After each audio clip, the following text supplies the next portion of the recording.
అందరికీ నమస్కారం అండి. బాజీరావు కుకింగ్ స్కూల్కి వెల్కమ్ అండి. ఈరోజు మన వీడియోలో గోధుమ పిండి పాయసం తయారీ విధానము, ఓనం పండుగ సందర్భంగా, అదేవిధంగా 3 రోజుల పండుగ అనంత పద్మనాభ చతుర్దశి రేపు. ఆ రోజున స్వామికి నివేదన చేసుకోవడానికి, వామన స్వామికు, అనంత పద్మనాభుడికు, ఓనం పండుగలో మహాలక్ష్మీదేవికు నివేదన చేసుకోవడానికి గోధుమ పిండితో చేసిన పాయసము చాలా అనువుగా ఉండేటట్టు ఒక కొత్త వంటకం అండి. పాయసం నివేదనలో కేరళ వాళ్ళు కొబ్బరి పాలతో చేస్తారు. మనం మామూలు పాలతో చేసుకోవచ్చు. అందుబాటులో ఉంటే కొబ్బరి పాలతో కూడా చేసుకోవచ్చు. చాలా రుచికి బాగుంటుందండి. దీనికి కావలసిన పదార్థాలు: గోధుమ పిండి, నెయ్యి, అలాగే ఇంకా జీడిపప్పు, ఏలక్కాయలు, కిస్మిస్ పళ్ళు, బాదం పప్పు, బెల్లం కానీ, పంచదార కానీ, మామూలు పాలు కానీ, కొబ్బరి పాలు కానీ.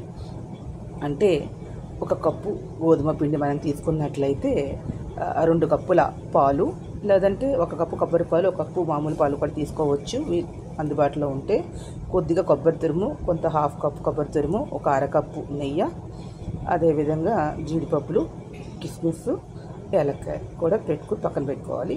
తర్వాత స్టవ్ మీద ప్యాన్ పెట్టి దాంట్లో కొద్దిగా నెయ్యి వేసుకుని 4-5 స్పూన్లు అందులో జీడిపప్పు, కిస్మిస్, ఏలక్కాయలు, బాదం పప్పు ఇవన్నీ కూడా ఒకదాంతో నేతితో వేయించి తీసి పక్కన పెట్టేసుకున్న తర్వాత అదే నేతిలో ముందర మనం కప్పు గోధుమ పిండికి 2 కప్పుల నీళ్లు వేసి బాగా కలిపి ముద్దలా చేసుకుని ఒక 10 నిమిషాలు పక్కన పెట్టుకుని, మరీ నీళ్ళు ఎక్కువగా పోయకుండా కొద్దిగా, లేదంటే కొద్దిగా పాలు నీళ్ళతో కూడా లైట్గా కొద్దిగా పాలు కొద్దిగా నీళ్ళతో కలిపి ఒక ఉండలాగా, చపాతీ ఉండలా ఎలా చేసుకుంటామో అట్లా చేసి పక్కన పెట్టుకుని, తర్వాత ఇప్పుడు మనం ఈ నేతితో ఇవన్నీ వేయించేసుకుని పక్కన పెట్టిన తర్వాత ఆ నెయ్యిలో కొంచెం అదే నేతిలో ఇది వేసేసి ఉండలు కలవకుండా బాగా అలా గడితో తిప్పుతూ ఉంటే అది మంచి పచ్చివాసన కొద్ది మంచి గుమగుమలాడుతూ బాగా నేతితోటి ఇది వేగుతుంది. వేగిన దాంట్లో 1 కప్పు నీళ్లు పోసుకొని బాగా తిప్పి అందులోనే మనం 2 కప్పుల పాలు పోసేసుకుని, పాలు కొంచెం బాగా అంటే ఉండలా అయిపోకుండా కొంచెం చిక్కగా ఉండాలి, కానీ ఉండ అయిపోకూడదు. అలా తిప్పుతూ అందులోనే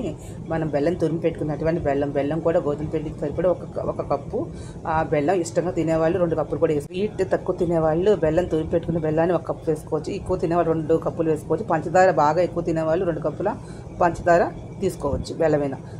బెల్లం దాంట్లో వేసి బాగా తిప్పుతూ మళ్ళీ 4-5 స్పూన్లు నెయ్యి దాంట్లో వేసి బాగా తిప్పి దగ్గర పడిన తర్వాత వేయించిపోయిన జీడిపప్పు, కిస్మిస్ ఇవన్నీ ఉంటాయి అవన్నీ కూడా అందులో వేసేసి లైట్గా కొబ్బరి తురుము లైట్గా జల్లుకుంటే 1/2 కప్పుది రుచికరమైనటువంటి ఇది పాయసం అనేది రెడీ అవుతుంది. ఇది ఉత్తర భారతదేశం వాళ్ళు ఎక్కువగా చేసుకుంటారు. సూర్యనారాయణమూర్తికి నివేదన చేయడంలో గోధుమలు శ్రేష్టమైనవి కాబట్టి గోధుమలు దొరకని పక్షంలో ఈ విధంగా కూడా మనం పాయసం చేసి ఆవు పాలతో కూడా నివేదన చేయవచ్చు. ఈ పండుగ స్పెషల్, ఓనం స్పెషల్గా దీన్ని కొబ్బరి పాలతో చేసుకుని ఓనం స్పెషల్గా మనం నైవేద్యం పెట్టి అనంత పద్మనాభుడికి ఆ యొక్క వామనమూర్తికి నివేదన చేసి సర్వ్ చేసినట్టు చాలా బాగుంటుంది. ఇలాంటి వీడియోలు కావాలంటే please subscribe my channel. Thank you to all.